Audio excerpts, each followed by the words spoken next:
So the first thing I'm going to talk about is this article talking about the recent Antifa Roundtable. There's so much to talk about when it comes to that thing. That was probably the most insane shit that happened in the last month, and that's saying a lot. But one specific thing that Trump said during this was pretty remarkable, and I don't want to read the quote exactly. I want to play the video, but I am going to read a little bit of this article. President Donald Trump said his administration took the freedom of speech away, quote unquote, as it relates to flag burning. During an October 8th roundtable discussion on Antifa, Trump referenced conservative influencer Nick Sortor. Nick Sortor, I don't know if you know this, is actually an InfoWars host. He hosts a show I did not know Alex Jones's InfoWars network. Yeah. So I'm a big fan of Alex Jones. I just don't know Sortor there. Oh, that's a good impersonation. So Nick Sortor, he was attacked while trying to stop a flag burning. If you look at the video, it's like a lady that's a foot shorter than him, and he obviously pushes her first, but we don't have to get into that part. What's important is what Trump said about this. So here's the little quote. It's only days ago, Nick Sortor was assaulted in Portland by a flag burning mob, and we've made it 1 year penalty for inciting riots. We took the freedom of speech away because that's been through the courts, and the court said you have freedom of speech. But what has happened is when they burn a flag, it agitates and irritates crowds. They've never seen anything like it on both sides, and you end up with riots. So we're going on that basis. We're looking at it not from the freedom of speech, which I always felt strongly about, but never passed the courts. This is what they do, is they incite. When you burn an American flag, you incite tremendous violence. We have many examples of it, many examples of it, and it's actually down on tape, and you see things happen that just don't happen unless it's the flag that's burning.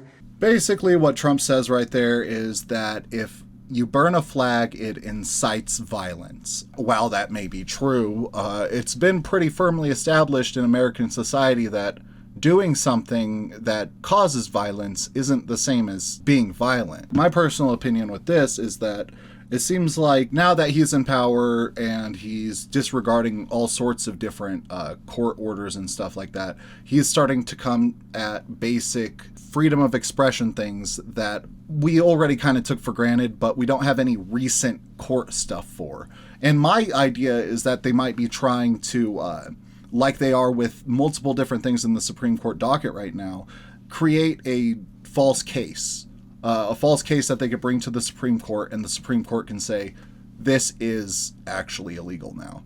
Of course, they did it with Roe versus Wade at the beginning of Trump's first, or actually that was during Biden won when that happened, but it was because of Trump filling the Supreme Court with, Amy Coney Barrett and Amy Covid Barrett. That is her name. I used to watch this comedian before he died, and he used to call her Amy Ponyberry, and I always have that stuck in my head when I think about it. Well, I call her Amy Covid Barrett because at her fancy party in the Rose Garden, the president caught COVID. So I'm going to call her Amy Covid Barrett forever. They were told not to have gatherings, and they gathered. Right. Yeah. And she killed. She gave the president COVID. She didn't kill the guy. What was his name? Black politician who died from COVID. Oh. He got that from a Trump rally that he shouldn't have gone to. He was a joke and a clown, but he got it from there. But anyway, sorry, I derailed us into silliness again. Just about to throw it over to you. So of course we can obviously at this point, like, it's best to assume that the worst is an option on the table, and the worst would be like the Supreme Court saying this basic thing is actually illegal now and it incites violence. Right. But I'm sure you have some opinions about that as well. So just how do you feel about this, this statement from Trump and what this might be creating a premise for? Oh, sure. Shocking, but not surprising. The right-wing party is the party of control. They always have been. They want to control the speech of everyone who disagrees with them, and that's just what they do. We took the freedom of speech away. He literally said it. He does not understand the First Amendment. He does not know what freedom is. The difficulty when discussing conservatives and their speech is that you have to rebuild the language that they tore down. Conservatives took control of the language and forced all the rest of us to use it the way they do. I'm going to ramble about political correctness for a minute, but it used to be called political correctness. But because the word correct is right there in the phrase, they had to get rid of that and had to change it to woke. Political correctness is correct. It's right there in the word, correct. And it's the correctness that conservatives hate. If you try to be the opposite of correct, you are incorrect. So they changed the word to woke, and woke is a terrible admission of their own stupidity too, because if you're not woke, you're asleep. So by their own admission, conservatives are incorrect and asleep. And they're not hearing the things that we hear. I heard him say that he took that freedom away. And it made me, I was shocked. I know he's been trying to do it. I've been telling everybody who will listen to me that he has been trying to take your rights away, and he will remove the rights that you don't use and tell you that this is for the woke-haired, the woke-haired blue people, the blue-haired woke people. Right. And because they burn flags and you, the good, honest American, don't, you can lose that right. It's okay. The Nebraska corn farmer doesn't need the right to burn a flag, but they're using it improperly, and so we have to take it away. You, the good Christian conservative in the middle of the country, don't use that right anyway, so if you lose it, have you lost anything? Not really. In the conservative mind, this makes sense. It's not surprising. This is exactly what I expected. This is what I've predicted for years. I've been complaining about him taking away people's rights forever because he doesn't know what they are. He doesn't understand what freedom is. Most conservatives have never had freedom. They don't know what it is. They don't know what it smells like. They don't know what it tastes like. They don't know where it comes from. They generally just they use the words incorrectly. They don't use words the same way that I think they should. They don't use the word political correctly. Political is just a derogatory label for anything that they don't like. I make this joke pretty often, but it explains the situation, I think. To a conservative mind, there are only two genders, male and political. And anyone who's not male is some sort of political deviation away from the default, an abnormality that can't possibly be as valuable as they are. There are only two kinds of, there's only two races, white and political. There's only two kinds of sexuality, straight and political. There's only two kinds of marriage, man and woman, and political. And there's only two religions, Christian and political. There are only two parties, conservative and political. They use the language in such a weird way that, and I don't think that's not an accident. The conservative commentators, the thought leaders, your Ben Shapiro's, your Mark Levin's, your Rush Limbaugh's, have reshaped the actual English language to control the masses. And that's what this is about. This is about control. Most conservative things are about control. That's what they want. They want to build the boxes and put everybody inside the boxes and then know where the boxes are. Mm-hmm. And all the boxes are in the right place, doing the right thing at the right time. And if you are protesting those boxes, you're an agitator. You're a degenerate. You're doing the bad things. If you're burning that flag, you are not fitting inside the box. And so that threatens them. They're unhappy by this. This is scary to them. They're terrified of this idea that someone would change what they feel comfortable with. Because that's what it's all about. It's about feelings. Those feelings that he described are of agitation and irritation and inciting riots. Yeah. Those are feelings.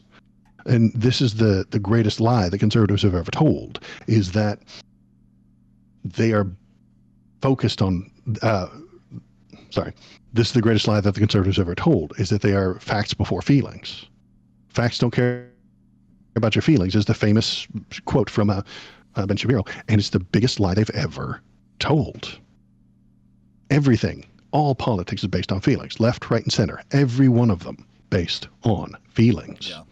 Except they don't accept it. Inextricably tied to feelings. Like, Right. And what you do is you want something. Wanting is a feeling. I want good things for people. So I will discover how to make things better. That motivation to get the data, that motivation to find the facts is a feeling. So if all facts, facts don't just fall out of the air. We measure them. We determine what they are. We try to figure out what the facts are. And why are you trying to figure out what those facts are? Because you want to know what's going on. You want to know what's happening. You want to be able to prepare and predict what's going to happen next so that you can make people feel better, so that you can make people's lives better. All politics are based on feelings. And that is my entire, that's my thesis statement, I suppose, if I had one. It's that everyone needs to recognize that all politics are based on feelings. Left, right, and center, even mine. And I'm not afraid to tell people that. I tell people that every time I try to talk to someone. I'm like, your politics are based on feelings, and so are mine. And Donnie's are based on feelings of fear most of the time. Yeah, and I do think it's, especially when it comes to what you said about how no conservative intends to burn the flag, right? So when he says, and this is interesting, and it has a lot to do with how they control language. He says, he doesn't say we are ending freedom of speech, you can no longer burn the flag. He says we are ending freedom of speech for burning the flag. Which is, it's basically saying, I decide what freedom of speech is, and freedom of speech isn't the exclusive right to speak freely on any subject or to act freely as long as it isn't violent or like intruding on someone. It is freedom of speech is a specific permission you have for specific topics. And now that I've decided that, now as a government we can designate what's freedom of speech, what's something that incites violence, Right. And of course they're going to start coming for everybody that says stuff that is contradictory to their beliefs, because that incites violence against them in their like philosophy, Yeah, calling Charlie Kirk a white nationalist, which I have done for years. I called Charlie Kirk a white nationalist years ago. Yeah. And he was a white nationalist 2 years ago. He was a white nationalist 1 year ago. He's a white nationalist the day before he died, and he was a white nationalist the day after he died. And I will not change that. If you could prove it to me that he wasn't, I don't think you could, but I've seen the evidence. But if somehow you proved that he wasn't, then I would take that back. But not because of the government forcing me to, but the conservatives don't know what words mean. And that is the difficulty when you speak to them. When they use the word freedom, what they mean is straight, white, cisgendered, married Christian couples in the suburbs. That's freedom. If you ask them, the nuclear family is freedom and common sense. They like that one a lot. I don't know if you've ever noticed. They use the word common sense constantly. Common sense is a feeling. They feel good when they're looking at someone who looks like them, thinks like them, acts like them, talks like them, and has the same religion. This makes them feel comfortable. Normativity, common. Yeah, absolutely. Normative. Yeah. Common sense. So, how can you have and they really get upset at me when I tell them common sense is a feeling. They're like, no, it's not. It's a fact. No, common sense is how you feel. Sense is a feeling. Yeah. And they use all these feeling terms. Yeah. They use all these feeling words. If you reconstruct it just with synonyms, it's literally just normative feelings. Common sense, normative feelings. It's the same thing. And they will then tell you that everything they do is based on facts, because it's the biggest lie that the conservatives ever got by. And it's catchy. Facts don't care about your feelings is a nice, short, pithy little slogan to go with. They print it on shirts. They put it on stickers. I think old Ben Shapiro still has it on his laptop when he does podcasts. It's still there. Yeah. So any deviation you make from the nuclear family is regarded in negative terms. If you choose to be a single gay trans person in a city, they think you are lacking common sense. You are a zombie to the cult of wokeism. If you had just been instilled with a little bit of common sense, the gay person, would know that the highest peak of human civilization is the middle-class nuclear family in the suburbs. That's what they would prefer. and they have the feeling that that is the best human beings can be. So you ought to be striving towards it. Yeah. They think there's And if something you're wrong with arguing you if you against aren't.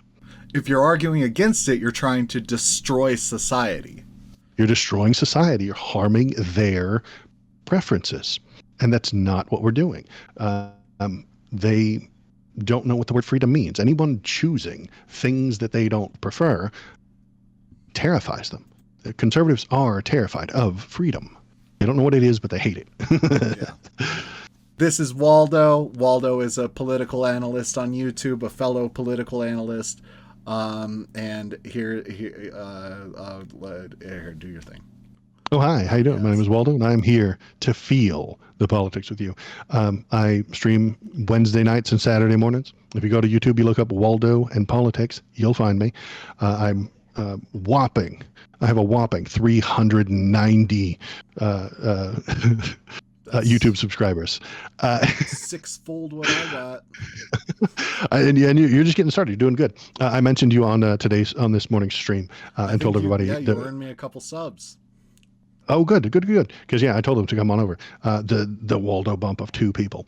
Yeah, I'm a political analyst is very grandiose. I am a shit talker on the internet, and I just tell you what I'm thinking. And I accidentally kind of stumbled into it. Years ago, I was just in a Discord with a bunch of friends, and people would come to listen to me tell them what was going on with the news.